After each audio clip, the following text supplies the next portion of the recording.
Police have now opened a homicide investigation after a fatal fire in Reston. One woman was found dead inside an apartment there, and the man who rents that unit is nowhere to be found. Our John Gonzalez reports.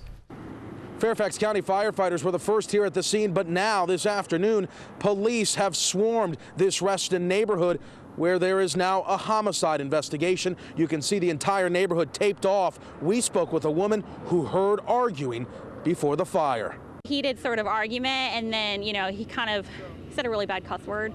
And then that was the end of it. It got really quiet. After hearing the violent yelling from an apartment directly downstairs at around 2:30 this morning, Amanda Ham dozed off to sleep, but was awakened again hours later by the smoke in her apartment.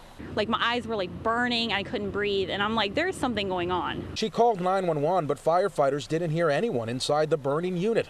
They forced their way in and found a woman dead inside one of the rooms. Found active fire in that apartment, quickly extinguished it. During that initial fire search, we did find a victim inside. A fire that seems to have been deliberately set has now turned into a homicide investigation. Sources tell ABC 7 News the body was badly burned and the man who lives in the apartment is missing.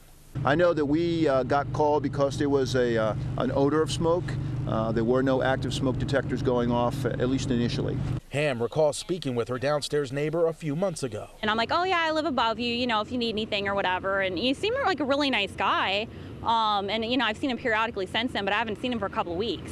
Fire and police investigators will be at the apartment complex here on Waterside View Drive for several hours. An alarming scene for some neighbors. I'm actually quite surprised. So I was walking and saw the lights. I wouldn't expect this to happen. A handful of residents, including Ham, her husband, and their daughter, have been displaced because of smoke damage. And while police continue to investigate, the victim has not been identified. In Reston, Virginia, John Gonzalez, ABC 7 News.